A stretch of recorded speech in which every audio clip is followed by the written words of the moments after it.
Hello, everybody. Welcome to the Turtlesmith podcast. We are here today with Tim Cable. Tim is a serial entrepreneur. He currently runs three businesses. He has a dispensary business here in Oklahoma, which is vertically integrated with manufacturing, retailing, wholesaling.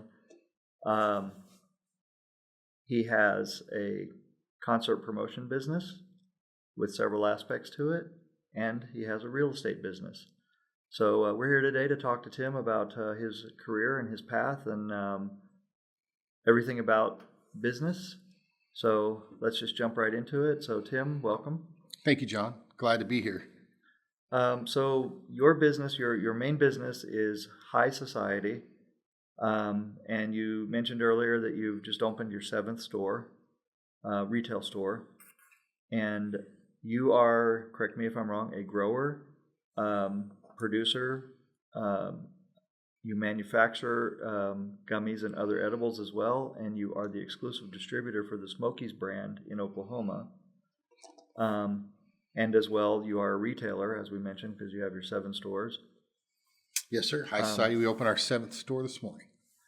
So that sounds like quite a lot to deal with. It is a lot, right? It's something new every day. So what is your biggest daily challenge with running that many stores? Definitely employees, right? If employees all showed up on time and did everything you saw fit for them to do every day, everybody would be in business for themselves. But, to break down the employees, it's, sharing your vision with everyone and getting everybody behind that vision and to be as passionate about your product as you are. I think that's the biggest challenge is you have to sell yourself every day amongst all the fires that are going. Well, I'll tell you something, and this is just as a customer. I think I've been in 3 of your stores, and all of your employees have always been enthusiastic and friendly, and in my opinion, since I know you personally, I would say they're a reflection of you, and your kind of general upbeat attitude. Well, it doesn't come easy, right? It's something you have to put on your stew face every day. Sometimes, you've got stuff going on at home, and the challenges of everyday business and people not showing up from time to time. And then I think it becomes a culture, right? I go into certain stores and they make me feel a little differently than other stores because it's a reflection of the manager that's there. Maybe the manager is very soft-spoken and quiet and reserved, and then his employees tend to gravitate to him, the same kind of people. And so I think that's what I've been fortunate to do is I got a piece of advice a long time ago from a lawyer. Said he wouldn't do business with anybody that he wouldn't invite over for Sunday dinner. And I really thought about that. And because at that time I was a pot smoker and not a lot of people were, I had to really think about the people that I was going to invite to my house. And that stuck with me. And so my employees are my friends. My partners are my friends. I think we work on a relationship thing. And we really vet you and make sure you fit in our culture. And that doesn't mean you do the same things we do or whatever. It just means that really for us that you're a good human and you want to serve the customers first. You believe in what you're doing. Well, I do think it really makes a difference. I know that if my customers get any kind of attitude from me, it's like Maya Angelou said, right? People will remember, they'll forgive you for what you did, but they'll always remember how you made them feel. So, there's a lot of times when I've been in the right, and I have, fired a customer, but I could have been nicer. So I know that I didn't do a good job in that instance. And it does make a difference if you can overlook those kind of things and show some grace. So I just want to, reiterate that, like I said, in your stores, whatever you're doing with your staff and with your managers, it's working, in my opinion, as a customer. Well, I try to give them a good little piece of advice like you just did, and I'm going to remember that one. They'll forgive and forget what you did, but they'll always remember how you made them feel. I think that's very good words to live by. So we had a conversation earlier. Well, it was we asked you some questions earlier, and we were talking about your history and how you got into this. And so you said something that was really important, I think, and you said it was if you aren't the person that likes to grind and likes to solve problems, then maybe entrepreneurship isn't for you.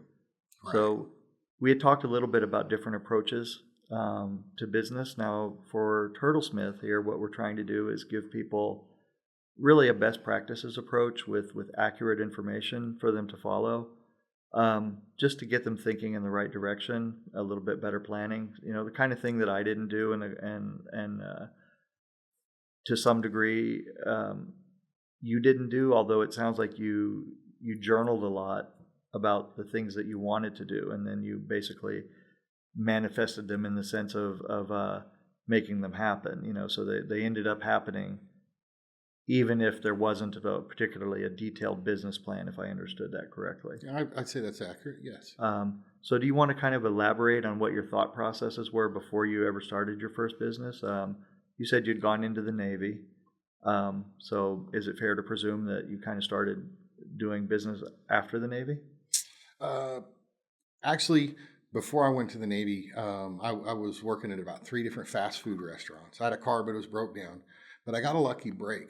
And a guy came in and he had a 280ZX with gold trim on the rims and the gold doors. And he had about a mile of gold necklaces and a gold watch. And I'd never seen so much bling in my life. And I struck up a conversation with him, and he was opening a bingo hall. And he asked me if I wanted to come work at a snack bar. And I convinced that guy to hire me as the snack bar boss. And of course, I did everything I could to mess that up. I hired my girlfriend to work the front counter. I hired my roommate to be the cook. And it wasn't 5 months, and he pulled me in the office. He says, "Tim, you're the worst snack bar operator I've ever been around. I got to fire you. But kid, everybody here likes you. So I'm going to bring you over to this side and let you sell sheets and call numbers and see how you do over there." And a star was born. I got to start making tips, and we ran up and down the rows, and it was about talking to people. And so they raided the bingos, after a couple of years later, and that's what sent me to the Navy. But I did, before I got in the Navy, I had that little touch of having my own crew and my own business, and I think that stuck because after I got out of the Navy, all the bingos had opened back up, and the stuff that they were doing before wasn't illegal anymore, and so they were all operating. And so I came back into working at a bingo hall, and then being around bingo ownership and the entrepreneurial spirit, because most of these people had several businesses too. The bug stuck with me, and I worked at a business that went through a couple sales, and so I was the boss. Now I'm not the boss. I'm the boss, not the boss. And that really propelled me to, like, hey, I'm gonna get off this train, and I think I can do this on my own. And I seized an opportunity and just did it. But like you, I'm kind of a bull in a china closet. I jump off the cliff, and then I put the parachute on, and I just. Too many people sit back and they just, over the years, a lot of my friends, they just, well, I'm going to do this one day, and I want to do this one day. And what I notice is there's a group of people that talk about it, and then there's a group of people that, wow, I didn't know he did that. I didn't know he did that. And I just saw a lot more success in the ones that did it, even though they were going to make a mistake, and people were going to make fun of them and laugh at them, and and they could get past that. There's a couple kind of quotes or maxims that I kind of live by in that regard. One of them is, I forget who the author said it, but he said, "There's nothing in the world is cheaper than a good idea with no action." So there's lots of people that talk about the things. Another one is the way to make a 1,000-mile journey is to take the first step. True. So that's always something that stuck with me, and I can be accused of being someone who's an overthinker and not taking the first step. So I'll tell people of the things that I want to do, which are aspirational. But I will get bogged down when I start to try to do it because of all the other things that are on my plate. And so that inability to focus, so I think what it is for me is I'm one of those people who wants to do a lot better, wants to do a lot of good, to try to start something and change it. And the more that I talk about it, the less the more distant it gets that it's actually going to be done. So we had talked on this podcast a couple episodes ago a little bit about the nature of people who do that. Like they basically get a serotonin or dopamine high simply by telling people what their plans are. You know, because the other people, if it's a good idea, they're going to be excited about it. Well, great, I want to see it when that happens, you know, or, you know, how can I help? And so that gives the speaker a little bit of a rush, a little bit of validation, but it doesn't actually move them along towards actually making it happen. So what we had talked about and what came out through the research a little bit is a lot of the people who actually do the things that they intend to do generally don't tell people about it that much before they do it. That would make sense. You had mentioned earlier that you'd filled up a lot of notebooks with your ideas and your aspirations. Can you tell us a little bit more about that? Yeah, the simple spiral notebook. For me, I would, working a regular job or two at the time, I would take a spiral notebook and I would write down ideas, and I'd save a couple pages in between ideas, and I would fill in the blanks on the idea the best I can, and it would be basically a very detailed dream. And man, we're going to sell this, and we'll get these phones to communicate, and we'll have an office here, and and it was very detailed plans, and I'll be honest, I don't know if I ever did any of those businesses inside of those spiral notebooks, but I think it prepared me for solving problems early, because the dreams and the plans in those spiral notebooks were so vivid and so detailed, even if they were going off the wrong path at the time, but they allowed me to explore different ideas and different concepts. And I think it really was my way of manifesting that it was going to happen. I remember when I was in a children's home, and we'd get the Sears wish book every Christmas, and I would go through that wish book, and when I get older, I'm going to be rich. And of course, at that time, I didn't know how I was going to do that or anything, but I always knew that I was going to be. And rich is such an abstract. I don't even know what rich means, to be honest. And it's the goalpost moves every day. But for me at that time, rich meant I was going to be able to buy all the stuff in this wish book. And so I'd circle it and circle it. Yeah, I'm going to put this in this bedroom in this house. And what I was really doing was manifesting the lifestyle that I wanted to have, which for me at that time, it was security. It was a husband and a wife and some kids and a house, because those were the things that I didn't have and I had never been a part of. And so for me, rich was really stability, to make it to a point in life where, they can't take it away from you. But the crazy part about that is you and I know that part of life doesn't exist. And so there is no stability, because things are going to change. And writing those notebooks just prepared me for dealing with the changes that were eventually going to happen, being ready for the problem before it ever created. Well, there is a lot of merit to just thinking things out, thinking things through. What you said about writing your notebooks was very inspiring. What would you say is the most like important aspect that has guided you through all of the different businesses that you've done? What is that really, really drives? At my stage in the career, it's my job to develop talent, to steal your good employee, your very best employees from you, and to give them a better opportunity with me. And so I take that very seriously, and I want the people around me to be better stewards of life. I want to be surrounded by the smartest, best people I can, and then all I want to do is just put salt on the steak at that point, and let them develop and then carry me up to the next level, right? So I think what drives me, obviously, I've got a daughter, and she's in our business now, and I like seeing her personal development and her becoming a leader. And I don't know if she's going to have the same drive and determination that I have to take on the business after I pass. But to see her become a leader has been one of the greatest joys of my life. I'd give anything to jump on a trampoline with her again when she was 5. But to see her lead a meeting of adults, it's pretty powerful too. And she got her position not because she's my daughter. She started at the bottom.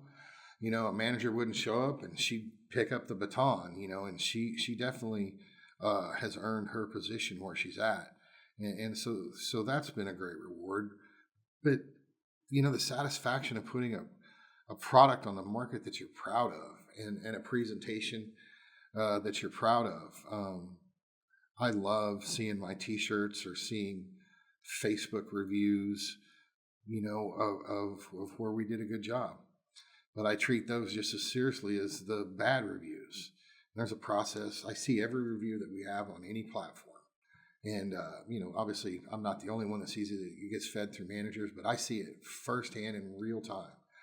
My friend developed an app that sends me all the reviews live, and I can answer to them or whatever. But there's a process for managers to have to answer to every review, and we take those as teachable moments in real time and try to get better.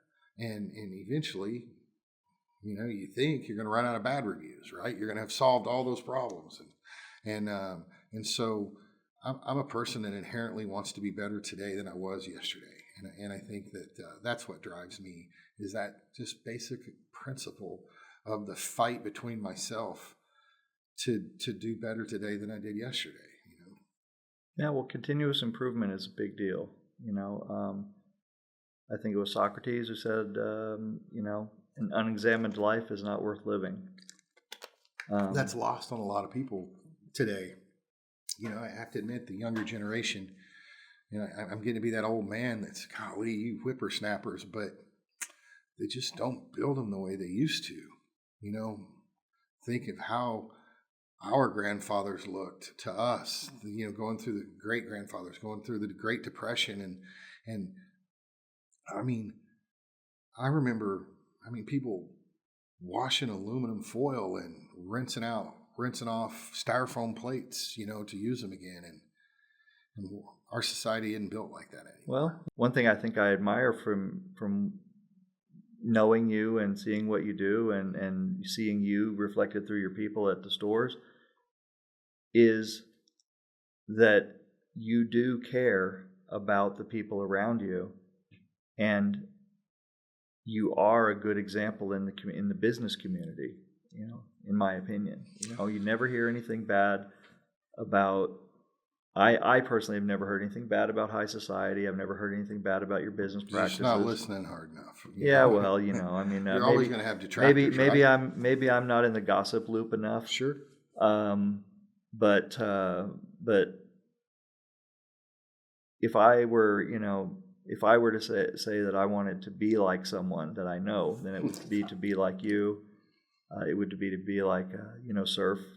He's a good example. Surf works harder than both of us. Yeah, and he's a good man. Yeah. So when you say to me, I want to be better than I was the day before, I can really emphasize with that.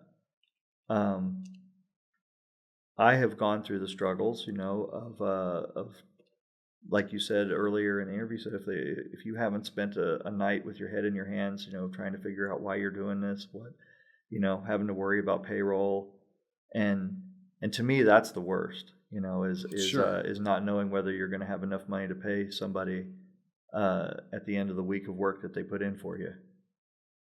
Yeah, it's a great responsibility with that. Yeah, so firing people, I take a great responsibility if I have to let somebody go. It's the last step of a process, to be honest. It takes, for one thing, it's a lot more expensive to hire somebody new than it is to retain the person you have. You've already spent all that time and resources on that person. But yeah, I take great responsibility for for the people that work with me and for me and my partners, you know. How much do you know about your employees at this point? Like personally, from a, is there a certain level where you know them pretty well, but then after that level, you don't know much about them? So I would say that's changed over the years, right? As my staff and crew have grown larger. I mean, it's certainly less than 500, but it's somewhere in that neighborhood today. I would say I know the managers intimately, first name basis, obviously everybody, know where they live. I've been to their house. They've been to my house. We've spent time traveling together. The leadership of my company, we're all in the same room many times a week. And then the frontline employees, I try to make it a point. I'm probably not as good at it today as I was, say, a year ago, but to be in every business at least once a week.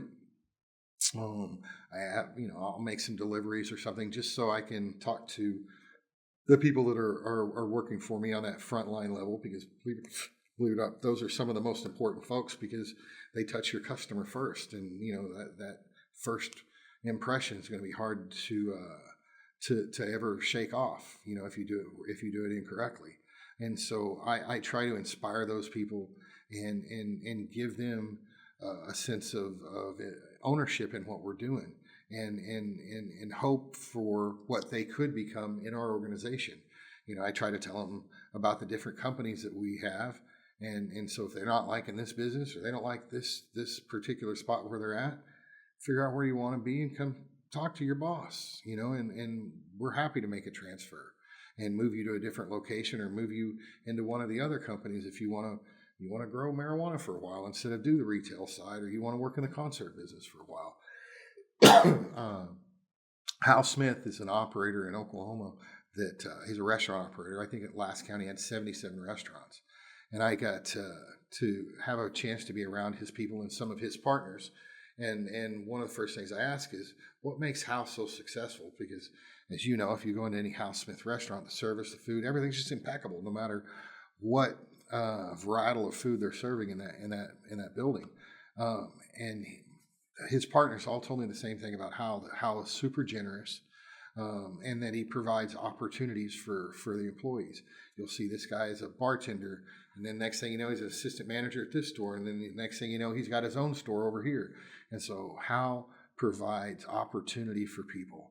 And as someone who wants to be better, self-proclaimed, and I like to make more money too, I think I have to provide that to the people around me, so that we can all rise in this harbor, right? All boats rise in a high tide. And so by providing opportunities to the people that work for me and giving them a chance, I think it gives me more opportunities. They work harder for me. I had the shittiest bosses you could imagine. They were greedy and tight, and I got passed over for opportunities. And I swore to myself, if I ever had the chance, I was going to do it different. I was going to pay commissions and empower people. And even in this crappy market, we've got health insurance available to all the employees, and we pay a good portion of it ourselves. And everybody gets a bonus or a commission, even in the really tough economic times that we had been through post-COVID, because I want the kind of people around me that want to do better too. And then it's a culture, and then the rest happens. Remember The Color of Money, where Eddie told him that, look, if you get to excellence, the money comes. Yeah, I believe rich, that. Yeah, rich can be arranged. If you're good at something. Yeah, if you're the best, one of the very best at anything you can do, rich is going to come along. That part just happens. So, have you ever? I'm ashamed to admit that I can't run the cash register at Chester's. Right. Do you ever work the counter at any of your stores? So, I'm somewhat ashamed to admit that I can't ring up a customer either too. But what I can do is I can jump in behind a bud tender, and I can make their order, and I can conversate with them. And so, yes, I get in behind the counter and work with customers. But the kids are really, all the information that we have to take in and verify the license and everything, if I were to get in to do it, it would slow down the process, and that's not what a customer wants. Right. But I do believe they want to know who the boss is, and they want to know that their money's being spent well. If you're charging them for a product, they want to feel safe and be in a clean environment, and I think that they want to know they want to know that their money is well received and that their business is appreciated. Yeah, I think that's universal, and Mm-hmm. as I said, your retail stores reflect that, in my opinion. Thanks, sir. I mean, that's Appreciate not, that. this is not intended to really be a fluff piece for high society, but I'm just explaining my personal,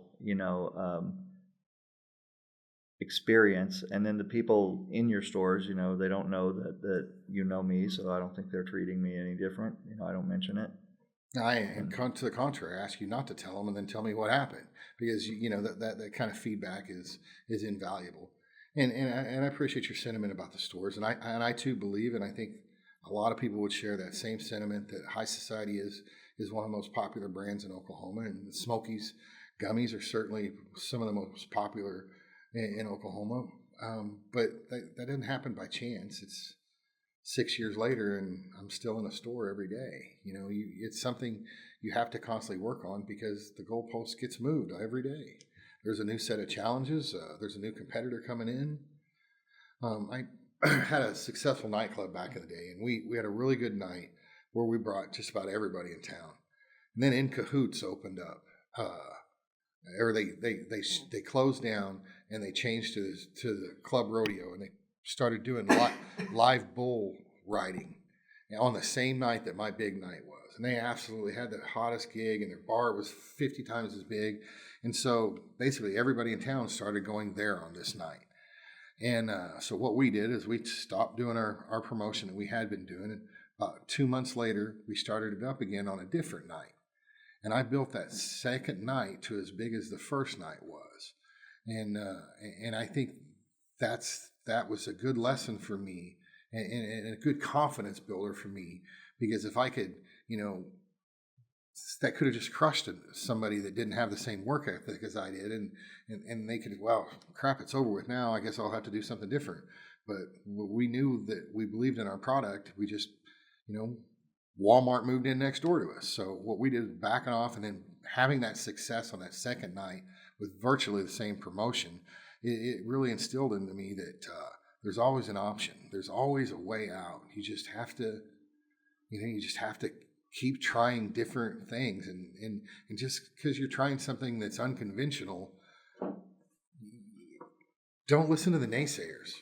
I mean, how many people laughed at you when you said you were going to go do some of the ventures you've done that you've made successful?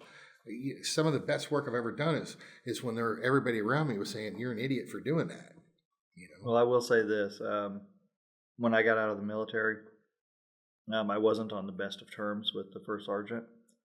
And he made a comment and said that I would never get a job more than working at like a McDonald's. Right. And, so, I mean, just aside from the general idiocy of such a comment, you just never know a person's future. But it really made me feel good that a year later, I went back on base. I had a friend, bring me on base, and because I still like to go to the commissary and get cereal that I otherwise couldn't get in Germany. But it made me feel good that a year later I went and I simply taped my business card to the front door. Yeah. And that was it. That was my last contact there. But I got fired one time by a guy, and 6 months later I bought the business out, and he had to teach me how to do all the back end stuff. That was one of my great ironies in life. Yeah, it's never over. And I remember talking to some of the employees after Tim had taken over this business, and the story had been the manager that fired me walked out to the little pre-work get together and said, "Guys, you're not going to believe this, but we just sold and Tim bought it." Oh, that must have been so humiliating. Yeah, for sure. And I think that's I all wasn't of our any good at the dreams. job, and I probably deserved to be fired because I was too much at that time dreaming about working for myself. So he probably fired a bad employee. that helped me become a good entrepreneur. Yeah, he fired you into an entrepreneur. Right. And I think that's the way it goes a lot of the times. Now, you said, in your earlier in the interview, you said that you had always tried to be the best employee, Mm-hmm. at the places you worked, um, and how that was formative as well, because you were kind of really learning the operations. A lot of people just are there for a paycheck, and they learn only as much as they need to get by. And then there are other people who really are taking notice of all the operations and the behind the scenes and the ordering and things like that. And that's all input. That was me for sure. So you made a comment earlier, though. You said that you paid for 100 questions for so I think it was someone in the marijuana business. Yes, that's right. Do you want to elaborate on that? Well, when marijuana became legal in Oklahoma, I was one of the first operators to step up and to jump in the middle of it. But by that point, I'd already done several businesses and I'd been somewhat successful. And so I knew one of the keys is knowledge. And there's a lot of unknowns. And so I set about to investigate these unknowns and to learn more about it. And being marijuana in its infancy, there wasn't a lot of good sources. There's a lot of so-called consultants coming around wanting a paycheck and promising big things for big money, but there wasn't like a textbook or a class or anything that you go through outside of maybe one trade show. So what I did was I found somebody in the industry in Seattle that they're about 10 years newer than we were, right? They've had 10 years more experience than our state. And I found an operator that through a friend, and I paid him to basically answer 100 questions for me about, and I'd already been in the dispensary business for about a year and a half at that point. So I knew how to open a store. I'd opened several stores, but what's the best pricing strategies? What's the best discount strategies? The best promotional marketing? And this particular operator, they had several stores and they were in different geographical regions. One was on an island. One was in a college area. One was in a suburb. One was in a downtown urban setting. But they had stores all around Seattle. And so, like me, I had stores around Oklahoma City, and I was struggling to find the right combination to make everything run as well as it possibly could and profit as much. And so I went to a successful operator, and it came to be, for him, it wasn't about the money either. He probably would have done it for me had I not offered him any money, because he wanted to tell me these things too. I was in another state. It didn't affect his operations. But I think entrepreneurs, most generally, they're teachers, and they want everybody else to do well around them too. They take great pride in providing a spot where people can make a living and take care of their families. And so they freely gave me the information, and about 100 of those questions, 80 of them reaffirmed the practices that I were doing. Maybe 5 were, light bulb moments, but not major shifts. But a good portion of it was getting the advice from a sage operator and creating a mentor where you normally wouldn't have one, right? And I think that's been one of my secrets or successful tenets, if you will, is as I don't mind putting myself in the subservient situations with people that I admire.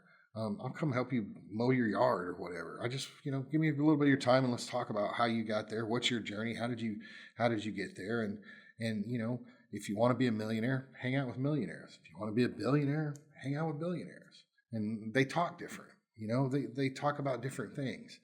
And as Rich Dad, Poor Dad is a great book that I think everybody should read because it gives a complete different perspective from, a kid, 2 guys going to college, their college roommate, and this is what my dad taught me, this is what your dad taught you, and they're 2 different sets and philosophies. Rich people don't save money, they invest it. Poor people save money and try to pay off their house and try to pay off their car. Rich people don't do that. They borrow money from the bank and leverage, and there's definitely a fight between what's right or what's wrong. I'm not saying one or the other is, but there's definitely two completely different mindsets. So would you say, based on that, for example, it would be important to teach our kids the type of financial literacy that the rich dad teaches his kids? I think it's easy to see that in our school system now, we're not teaching the right things. I can't tell you I've ever used algebra, right? No, me either. We're definitely not teaching the right skill set. I don't, for sure, there's a whole different set of skills that we need to be teaching people, empowering. Yeah, financial literacy is one, civic duty is another, obviously health and welfare. There's a lot of stuff that kids are just grossly unprepared for today. And in some aspects, I guess you could say technology-wise, they're way more prepared than we were. But no, I would say our government and our educational system is definitely lagging a few decades behind where it should be. I had the idea that I thought that not only should we be teaching financial literacy, we should be teaching, critical thinking, skeptical thinking. Sure. But I also thought that every person that goes to public school should learn a trade as well before they get out of high school, because I think that learning a trade to proficiency, whether it's welding, carpentry, or whatever, that prepares your mind as well for solving problems, for working out things, for learning a lot of engineering and a lot of science. And you really get that practical experience that prepares you well for life. And I think that's one thing that we don't really do a lot of is practically prepare our kids for stuff. I mean, I've told my kids, I said, look, I don't care. At the end of the day, I don't really care what you do in life, but I want you to grow up smart enough to avoid, the traps that people will set and that life will set for you. And I want you to be capable. I want you to be able to fend for yourself, and I want you to have a general sense of things, if you don't already know it, where to get that knowledge or how to figure it out. One thing that you mentioned in our conversation earlier was you said that I should interview one of your former employees who went out on her own, and you were talking about how proud you were of her, of being able to kind of take the experience and the lessons that she learned working for you and turned it into a solid business of her own. So along those lines, right, that is to me a similar deal as taking, responsibility for someone else and helping them to get to a point where they can be competent and capable, and use their personal grind to succeed, So do you want to talk about that a little bit? So, I love Masterclass, the app, and it's been great for me for my personal and my business development. And one of the classes that I watched early on that was impactful for me was Sarah Blakely, and her she is the Spanx brand. She created a women's line of underwear, but she took $5,000 and had several points in her career, her growth. She had a chance to sell out, and she passed, and now she's got obviously a hugely successful multi-billion dollar continental business, over several continents, right? And one of the lessons that I remember from her in her masterclass was don't not hire entrepreneurs. So these great entrepreneurs that you're going to have work for you, they may only be with you for 2 years or 3 years, and then they're gone. But if you hire only people that want to be employees, you're missing out on some of the best talent there is. And even that person, that they're going to leave you, you're going to be better off by them being there for 2 or 3 years. And so in her company, she teaches. Her employees have access to her CPAs if they want to start a business. They do mentorship classes of actually teaching people how to become an entrepreneur. And these are her employees that she's teaching to be entrepreneurs. And what she gets from that is the best talent. And so I think it's definitely, you're in the right track if the people that you are employing are going on to do other things and bigger and better things, and not just leaving you for the next best thing, but they're actually going on to do their own businesses and their own careers, because those are the people that are going to care the most about your customer, and that's what wins. Yeah, I couldn't agree more on that, actually. And you'd mentioned Rich Dad Poor Dad, another book that I had read a long time ago that some of it made a good impression on me, but it's very it's called The 7 Habits of Highly Successful Sure. People by Stephen Covey, classic. Yeah. But then I personally, had not developed, still haven't, to the type of person that can follow something, religiously. But one thing really has stuck with me over all these years that he said that really there's enough business for everyone. Now that may not be true once you get to a mega scale, when 2 giant companies are operating on extremely slim margins, then maybe a few points, difference can make or break a company at that point. But I think at our level, I think that the abundance mentality, meaning there's enough business for everyone, can certainly apply a lot more. And that sounds kind of like what you are embodying, when you say to yourself, it's better to have an entrepreneur, someone with an entrepreneurial mindset, with you for a few years rather than, say, even a good employee that does a great job but doesn't really aspire to anything more and just maintains a really good level.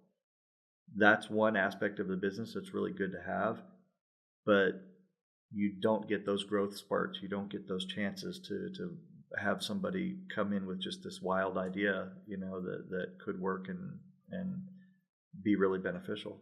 Mm-hmm. So I admire that, and I think it's very good that you have an organization now where you can support those kind of people.